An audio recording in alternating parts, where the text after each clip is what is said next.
جو ہمارے معاشرے میں چل رہی ہے کہ بندہ فوت ہوا، جنازہ ہوا، اس کے بعد اعلان ہوتا ہے کہ آج وہ سارے کھانا کھا لو، کوئی مہمان کھانا کھائے بغیر نہیں جائے گا۔ یہ جو ہے نا، یہ چیزیں درست نہیں ہیں، لیکن ہمارے معاشرے میں رواج بن گیا ہے، بس عزت بنانے کے لیے لوگ کیا کہیں گے، کوئی رواج چل پڑا ہے، اسے ہٹیں گے تو بے عزتی ہو جائے گی۔ تو تدفین کے بعد جو کھانا دیا جاتا ہے مہمانوں کو، مہمان کھائیں یا سارے آ کے کھا لیں، جی کھانا تیار ہے، ادھر سے بندے کا گھر کا کوئی فرد فوت ہو گیا، اس غم میں اوپر سے اور ٹینشن کہ اتنے کا کھانا بھی کرنا پڑے گا، نہ جانے جنازے میں پتہ نہیں کتنے افراد ہیں، اب پھر اندازاً کھانا احتیاطاً زیادہ تیار کرتے ہیں، اچھا خاصا خرچہ ہو جاتا ہے، کیونکہ اسٹیمیٹ تو ہوتا نہیں ہے کہ جنازے میں پتہ نہیں کتنے لوگ آ جائیں گے، تو پھر سب کے لیے کرنا ہوتا ہے، اور پھر عزت بچانے کے لیے پھر زیادہ پکانا ہوتا ہے چاہے ضائع ہو جائے۔ تو وہ جو کھانا ہے تدفین کے بعد والا یا سوئم کے دن جو پکایا جاتا ہے، کیونکہ وہ دعوت بہر صورت ناجائز ہے، یہ رسم ہمارے معاشرے سے ختم ہونی چاہیے۔ اب وہ چاہے اپنے مال سے کریں یا جس بھی مال سے کریں، بہرحال یہ چیز ناجائز ہے۔ مسئلہ تیجا فاتحہ کا ایصال ثواب یہ جائز ہے، لیکن رشتہ داروں اور اہل محلہ کی جو دعوت کی جاتی ہے یہ ناجائز ہے۔ وہ کھانا صرف فقراء کو کھلانے کی اجازت ہے۔ اس کے بارے میں مزید تفصیل جاننے کے لیے فتاوی رضویہ کی 9ویں جلد سے 2 رسائل موجود ہیں، ان کا مطالعہ کریں تو یہ تفصیلی معلومات مل جائیں گی کہ یہ جو بیجے کا یا سوئم وغیرہ کا کھانا ہے اس حوالے سے پوری تفصیل فتاوی رضویہ کی 9ویں جلد میں موجود ہے۔ وَإِنْ خِفْتُمْ أَلَّا تُقْسِطُوا فِي الْيَتَامَى فَانكِحُوا مَا طَابَ لَكُم مِّنَ النِّسَاءِ مَثْنَىٰ وَثُلَاثَ وَرُبَاعَ فَإِنْ خِفْتُمْ أَلَّا تَعْدِلُوا فَوَاحِدَةً أَوْ مَا مَلَكَتْ أَيْمَانُكُمْ ذَلِكَ أَدْنَىٰ أَلَّا تَعُولُوا۔ اور اگر تمہیں اندیشہ ہو کہ یتیم لڑکیوں میں انصاف نہ کر سکو گے تو ان عورتوں سے نکاح کرو جو تمہیں پسند ہو، 2 اور 3 اور 4۔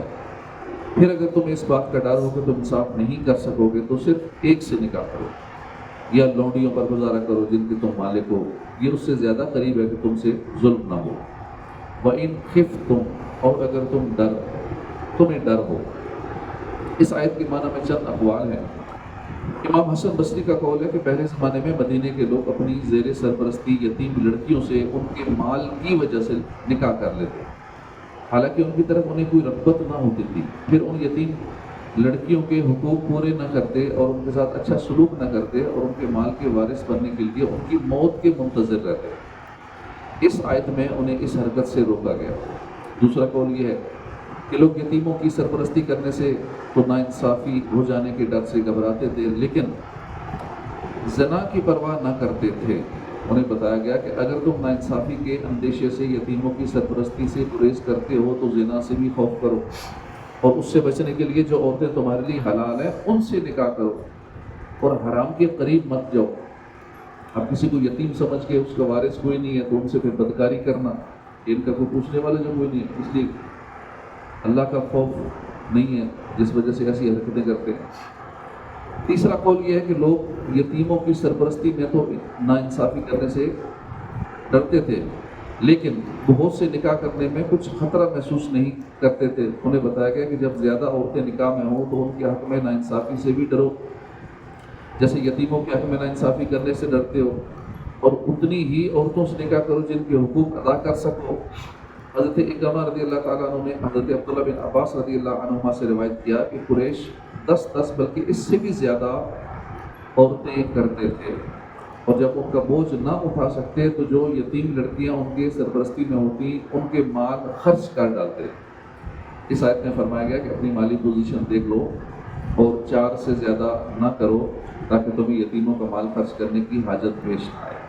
اس آیت سے معلوم ہوا کہ آزاد مرد کے لیے ایک وقت میں 4 عورتوں تک سے نکاح جائز ہے۔ تمام امت کا اجماع ہے کہ ایک وقت میں 4 عورتوں سے زیادہ نکاح میں رکھنا کسی کے لیے جائز نہیں سوائے رسول کریم صلی اللہ علیہ وسلم کے، اور یہ بات آپ صلی اللہ علیہ وسلم کی خصوصیات میں سے ہے۔ ابو داؤد کی حدیث میں ہے کہ ایک شخص نے اسلام قبول کیا، اس کی 8 بیویاں تھیں۔ نبی کریم صلی اللہ علیہ وسلم نے فرمایا ان میں سے 4 رکھنا،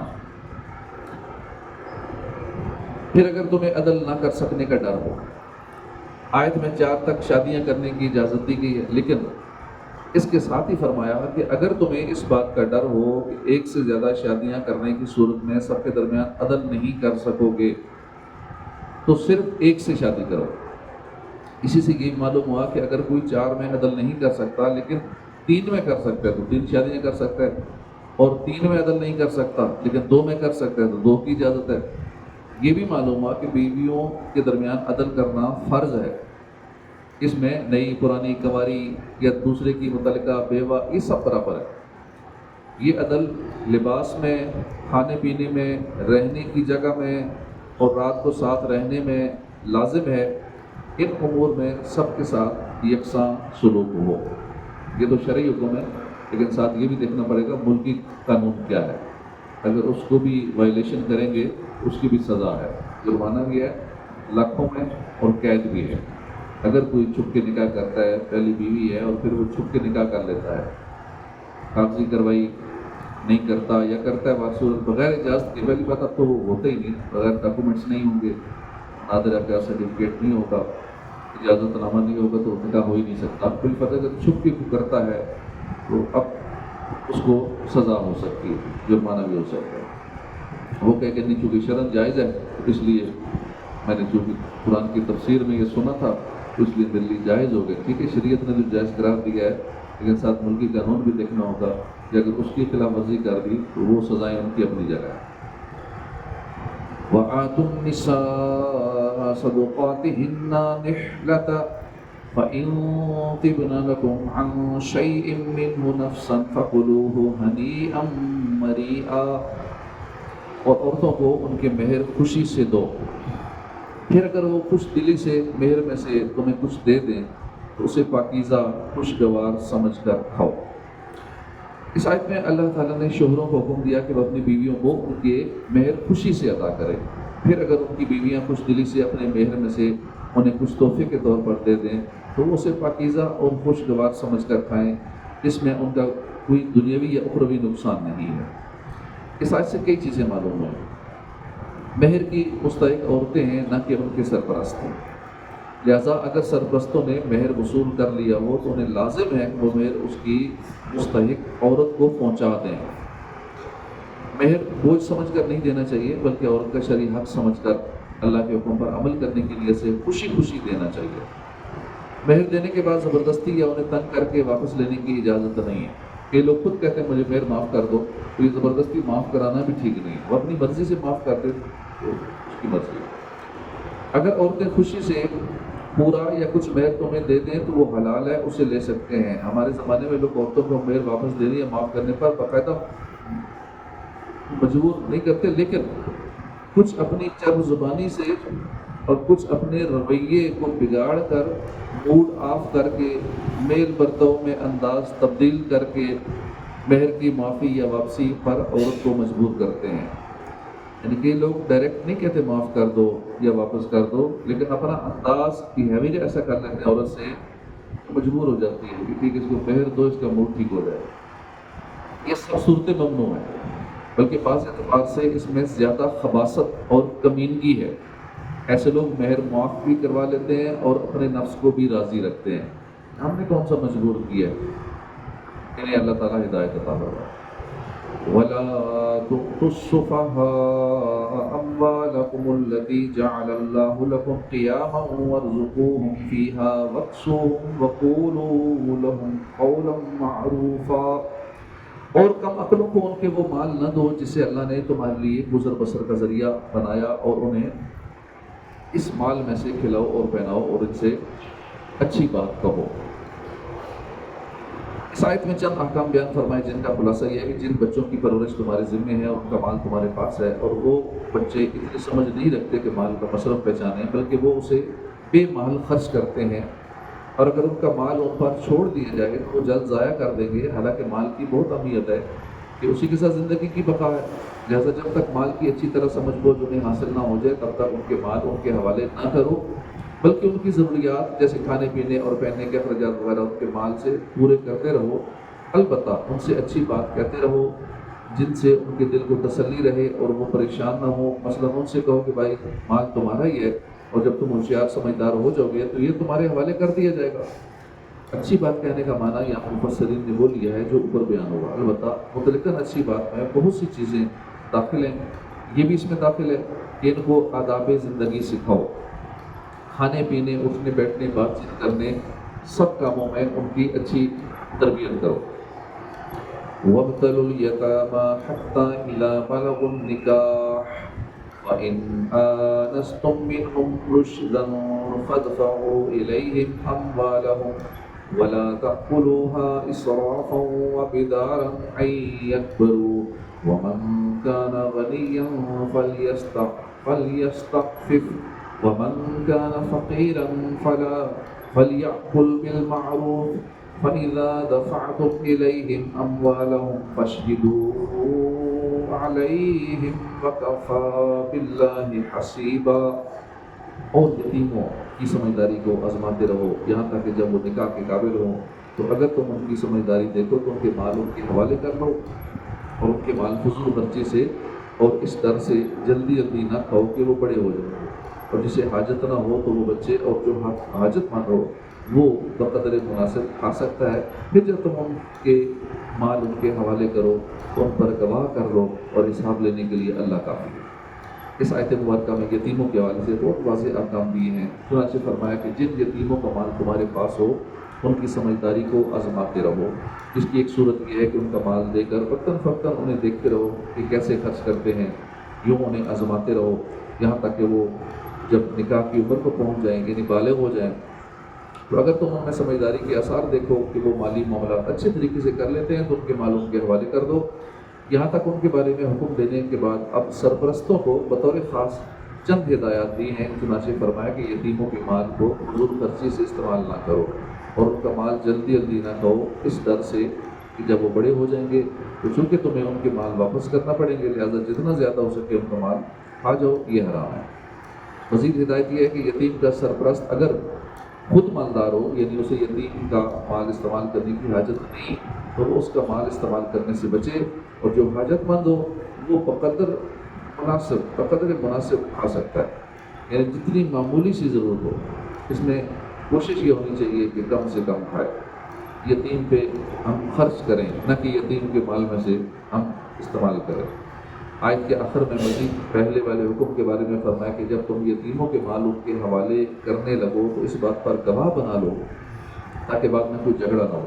یہ حکم مستحب ہے.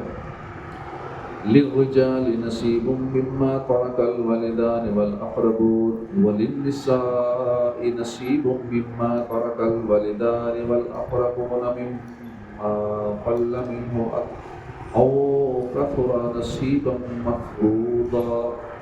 مردوں کے لیے اس مال میں سے وراثت کا حصہ ہے جو ماں باپ اور رشتہ دار چھوڑ گئے, اور عورتوں کے لیے اس میں سے حصہ ہے جو ماں باپ اور رشتہ دار چھوڑ گئے. مال وراثت تھوڑا ہو یا زیادہ اللہ نے یہ حصہ مقرر فرمایا. وَلِلنِّسَاءِ نَصِيبٌ, اور عورتوں کا بھی وراثت میں حصہ ہے. زمانہ جاہلیت میں عورتوں اور بچوں کو وراثت سے حصہ نہ دیتے تھے. اس آیت میں اس رسم کو باطل کیا گیا. اس سے یہ بھی معلوم ہوا کہ بیٹے کو میراث دینا بیٹی کو نہ دینا سری ظلم ہے اور قرآن کے خلاف ہے. دونوں میراث کے حقدار ہیں اور اس سے اسلام میں عورتوں کے حقوق کی اہمیت کا بھی پتہ چلتا ہے. ہمارے یہاں بھی ایسا رواج پایا جاتا ہے کہ بچیوں کو نہیں دیتے اور بچے مجبور ہوتی ہیں, وہ بھی کہتے ہیں کہ رواج چل رہا ہے کہ جو بھی اپنا حصہ بنتا ہے ہم نے بھائیوں کو دیا, ساتھ جا کے انگوٹھے لگوا کے سائن کروا کے جو بھی ان کا حصہ جتنا بھی بنتا ہے وہ بھائی اپنے نام کروا لیتے ہیں, کیونکہ رواج یہی چل رہا ہے. ایسا چل رہا ہے, درست نہیں ہے. دے دینا چاہیے, اس کے بعد وہ جتنا مرضی کرے. ایک بار ان کے نام کر دیں جتنی مرضی, وہ کہتی رہے کہ میں نے نہیں لینی, میں نے آپ کے والے, وہ تو بیچاری شرما رہی, جو کہ معاشرے میں رواج ہی ایسا چل رہا ہے. وہ کہے گی میں اپنا حصہ لوں گی, اور وہ تعلقات خراب ہو جائیں گے. بھائیوں سے بھابھیوں سے کہیں گے کہ کتنی ظالم ہے یہ اپنا حصہ لے رہی ہے. اسی کو جو اپنا حصہ لے رہی ہے اسی کو برا بھلا کہنا شروع کر دیں گے, دیکھو باقی تو نہیں لیتی, یہ لے رہی ہے اپنا حصہ. تو تعلقات خراب ہونے کی وجہ سے بھی مجبور ہو کے کہتی ہے کہ میں نے اپنے بھائیوں کو دیا. ایک بار دے دیں حصہ, اب وہ جدھر مرضی کرے، بلکہ نہ لیں اس سے، بہتر ہے اسے کہیں نہیں آپ ہی رکھو، اس کی بھی ضروریات ہے، زندگی گزارتی ہے، اس کے بال بچے ہیں، دیگر معاملات ہیں، اسے کہیں اپنا حصہ آپ کا حصہ ہے یہ آپ رکھیں۔ اور کئی اسی طرح جو لوگ مسجدوں میں پلاٹ یا زمین دیتے ہیں، اب اس میں اگر بہنوں کا حصہ شامل ہے اب وہ نہیں دے سکتے، دیکھو ذاتی جگہ دے سکتے ہیں، اب اس میں تو حصہ شامل ہے، حصے تو دیے نہیں بہنوں کو، یا اور بھی اگر حصہ دار موجود ہیں ان کے حصے دیے نہیں اور مسجد میں پلاٹ دے رہے ہیں تو یہ ناجائز ہے، درست نہیں ہے، تو نہیں دے سکتے مسجد میں۔ وَإِذَا حَضَرَ الْقِسْمَةَ أُولُو الْقُرْبَى وَالْيَتَامَى وَالْمَسَاكِينُ فَارْزُقُوهُم مِّنْهُ وَقُولُوا لَهُمْ قَوْلًا مَّعْرُوفًا، اور جب تقسیم کرتے وقت رشتہ دار اور یتیم اور مسکین آ جائیں تو اس مال میں سے انہیں بھی کچھ دے دو اور ان سے اچھی بات کہو۔ جن افراد کا وراثت میں حصہ ہے ان کا بیان تو تفصیل کے ساتھ بعد کی آیتوں میں مذکور ہے، ان کے علاوہ دیگر رشتہ داروں اور محتاج افراد کے بارے میں فرمایا کہ انہیں بھی وراثت تقسیم کرنے سے پہلے مال میں سے کچھ دے دیا کرو اور ان سے اچھی بات کہو، جیسے یہ کہ یہ مال تو در حقیقت وارثوں کا حصہ ہے لیکن تمہیں ویسے ہی تھوڑا سا دیا گیا ہے، یوں ان کے لیے دعا کر دی جائے۔ اس آیت میں غیر وارثوں کو وراثت کے مال سے کچھ دینے کا جو حکم دیا گیا ہے یہ دینا مستحب ہے۔ امام محمد بن سیرین رحمۃ اللہ علیہ سے مروی ہے، حضرت عبیدہ سلمانی رحمۃ اللہ علیہ نے میراث تقسیم کی تو اس آیت پر عمل کرتے ہوئے ایک بکری ذبح کروا کر کھانا پکوایا، پھر یتیموں میں تقسیم کر دیا اور کہا کہ اگر یہ آیت نہ ہوتی تو میں یہ سب خرچہ اپنے مال سے کرتا۔ تفسیر قرطبی میں یوں ہے کہ یہ عمل عبیدہ سلمانی اور امام محمد بن سیرین دونوں نے کیا۔ دور منصور میں ایک روایت یہ ہے کہ حضرت عبدالرحمن بن ابو بکر رضی اللہ تعالیٰ عنہ نے جب اپنے والد کی میراث تقسیم کی تو اسی مال سے ایک بکری ذبح کروا کر کھانا پکوایا۔ جب یہ بات حضرت عائشہ صدیقہ رضی اللہ عنہ کی بارگاہ میں عرض کی گئی، انہوں نے فرمایا کہ عبدالرحمن نے قرآن پر عمل کیا۔ اس مستحب عمل حکم پر یوں بھی عمل ہو سکتا ہے کہ بعض اوقات کوئی بیٹا یتیم بچے چھوڑ کر فوت ہو جاتا ہے، اس کے بعد باپ کا انتقال ہوتا ہے تو وہ یتیم بچے چونکہ پوتے بنتے ہیں اور چچا یعنی فوت ہونے والے کا دوسرا جو بیٹا ہے موجود ہونے کی وجہ سے یہ پوتے دادا کی میراث سے محروم ہوتے ہیں، تو دادا کو چاہیے کہ ایسے پوتوں کو وصیت کر کے مال کا مستحق بنا دے، اور اگر دادا نے ایسا نہ کیا ہو تو وارثوں کو چاہیے کہ اوپر والے حکم پر عمل کرتے ہوئے اپنے حصے میں سے اسے کچھ دے دیں۔ اس حکم پر عمل کرنے میں مسلمانوں میں بہت سستی پائی جاتی ہے، بلکہ اس حکم کا علم ہی نہیں ہوتا۔ البتہ یہ یاد رہے کہ نابالغ اور غیر موجود وارث کے حصے میں سے دینے کی اجازت نہیں ہے۔ نابالغ اور وہ وارث جو موجود نہیں ہے اس کے حصے میں سے نہیں دے سکتے۔ کہ وراثت کتنے مسائل ہیں، ایک تو شرعی حوالے سے سیکھتے نہیں ہیں کہ کیسے تقسیم کرنی ہے وراثت، اگر کوئی دنیا سے چلا گیا کس کو کتنا کتنا حصہ آئے گا، یہ برابر انصاف کے ساتھ تقسیم نہیں کیا جاتا، اور نہ ہی شرعی مسائل معلوم کرنے کی کوشش کی جاتی ہے۔ تو یوں آپس میں پھر ایک تو گناہگار ہوتے ہیں اور پھر آپس کی لڑائیاں جھگڑے لالچ بیچ میں آ جاتا ہے۔ وہی بہن بھائی جو آپس میں اتنی محبتیں ہوتی ہیں اور جب وراثت کا معاملہ آتا ہے پھر یہ زمین میں لوں گا، اب نہیں یہ زمین ذرا اوپر والی ہے تو یہ نیچے والی، تو یہ بتر والی ہے تو یہاں ذرا پانی پتھر اچھا لگتا ہے، یہ تو پانی والا تھا تو یہ یوں تھا، یہ اچھی والی زمین تھی، یہ فرنٹ میں نے لینا ہے بیک نہیں لینا، یہ چکر شروع ہو جاتے ہیں۔ ہر ایک کی کوشش ہوتی ہے مجھے اچھی والی زمین ملے، مجھے فرنٹ والا، مجھے کارنر والا پلاٹ ملے، میری یہ زمین نہیں یہ والی زمین۔ تو یہ ان چکروں میں آپس میں پھر لڑائیاں جھگڑے نفرتیں، اصل میں یہ سارا کچھ ہوتا ہے مال کی محبت کی وجہ سے۔ بھائی یہ زمین لے لی بھی تم کیا کر لو گے؟ جب منتھلی انکم کا سلسلہ ہی نہیں ہے، پہلے ہی ویلے بہ کے تو جتنی مرضی زمین تمہاری ہو تو کچھ نہیں بنے گا۔ جب عادت ہے جس کو محنت کرنے کی نہیں ہے، فارغ رہنے کی ہے اور نہ ہی کچھ سیکھنے کی کوشش کر رہا ہے، کچھ ٹھیک ہے رزق حلال کمانا ہے تو ضرور زیادہ کوشش کر لو، یا تو قناعت اختیار کر لو کہ ٹھیک ہے پانی میں ڈبو کے کھانا کھا لو، خرچے کم کر لو، مہنگائی زیادہ ہے سارا کچھ زیادہ ہے۔ تو اللہ والے تو یوں بھی گزرے نا کہ وہ نمک سے روٹی کھا لیا کرتے تھے تاکہ زیادہ کمانے کے چکر میں، کیونکہ وہ تو عبادت کے لیے کرتے تھے، زیادہ کمائیں گے تو عبادت کا وقت جو ہے وہ بیچ میں سے نہیں مل پائے گا، زیادہ ٹائم اس کھانے پکانے پینے کے چکر میں کمانے میں لگ جائے گا اور آخرت کی تیاری کے لیے وقت نہیں بچے گا۔ کہتے تھے ٹھیک ہے روٹی کو پانی میں ڈبو کے کھا لیتے ہیں، شارٹ کام، ٹائم بھی بچے گا اور جتنا خرچہ کمانے میں دیگر معاملات میں لگے گا وقت بچا کے اپنی آخرت کے لیے لگائیں۔ تو آج کل تو بہت ایزی ہے، ذرائع اتنے آ چکے ہیں، نیٹ کے آنے سے دیگر موقعات اتنے ہیں، ساری دنیا میں ایک گلوبل ولیج بن چکی ہے دنیا کہ آپ کچھ بھی کر سکتے ہیں، ای کامرس کریں، یہاں کی چیز ادھر کا مال ادھر، ادھر کا مال ادھر، ٹھیک ٹھاک اچھا سا خاصا پرافٹ ہے۔ اب جیسے ہم آم ادھر سے لیتے ہیں، پیٹی 1000 کی ملتی ہے، وہی اگر یہاں سے امریکہ بھیجتے ہیں وہ 40,000 کی بکتی ہے۔ وہ کرنے والا تو اس طرح اور بہت ساری چیزیں ہیں، ادھر ریٹ اور ہے، لیکن دور جا کے بیچیں گے اس کا ریٹ اور ہوگا، اچھا ریٹ ملے گا۔ تو یہ بہت سارے کام ہیں اس دور میں، کرنے والا کوئی ہونا چاہیے۔ تو مال کی محبت یہ ساری لڑائیاں جھگڑے کرواتی ہے، چھوٹی چھوٹی باتوں پہ لڑتے ہیں، یہ میں لوں گا، یہ زمین کا ٹکڑا، یہ مرلہ ادھر فالتو چلا گیا تو ادھر کم آ گیا، تو یہ اچھی والی اسے تو ماڑی والی مجھے، یہ ان چکروں سے نکلنا چاہیے۔ تو ٹھیک ہے، اگر اتنی ٹینشن ہے مال کی ہے، اس کی فکر ہے، تو پھر اپنی انکم بڑھا لو، منتھلی انکم ہوگی تو زمینیں بھی آ جاتی ہیں، گھر بھی بن جاتے ہیں، سارا کچھ ہو جاتا ہے۔ اپنی انکم بڑھا لو، لاکھ سے نہیں گزارو تو 2 لاکھ کر لو، 4 لاکھ کر لو، یا پھر دوسرا طریقہ کرو، قناعت اختیار کر لو، 2 میں سے ایک کام تو کر لو نا، کہ جو ہے اسی میں سے گزارا کر لو۔ ٹھیک ہے، نہیں گزارو تو زیادہ مال چاہیے تو پھر زیادہ مال کمانے کے لیے کوشش شروع کر دو، منتھلی انکم انکریز کر دو۔ لیکن اس مال کی محبت میں، لڑائی جھگڑوں میں، وراثت کی تقسیم کے چکروں میں، یہ بہت جگہ یہ چل رہا ہے سلسلہ۔ اللہ مال کی محبت سے بچائے۔ ٹھیک ہے، دوسرے کو فالتو دے دو، یا تم اچھی والی دے دو، ٹھیک ہے، تم نے جو زیادہ کرنا ہے وہ کر لو، مجھے ماڑی زمین دے دو، مجھے ماڑی چیز دے دو، مجھے تھوڑی دے دو، میں اس کی گزارا کر لوں گا، میں اور لے لوں گا۔ اللہ ہدایت نصیب فرمائے۔ وَلْيَخْشَ الَّذِينَ لَوْ تَرَكُوا مِنْ خَلْفِهِمْ ذُرِّيَّةً ضِعَافًا خَافُوا عَلَيْهِمْ فَلْيَتَّقُوا اللَّهَ وَلْيَقُولُوا قَوْلًا سَدِيدًا۔ اور وہ لوگ ڈریں جو اگر اپنے پیچھے کمزور اولاد چھوڑتے تو ان کے بارے میں کیسے اندیشوں کا شکار ہوتے۔ انہیں چاہیے کہ اللہ سے ڈریں اور درست بات کہیں۔ وَلْيَخْشَ، اور چاہیے کہ ڈریں۔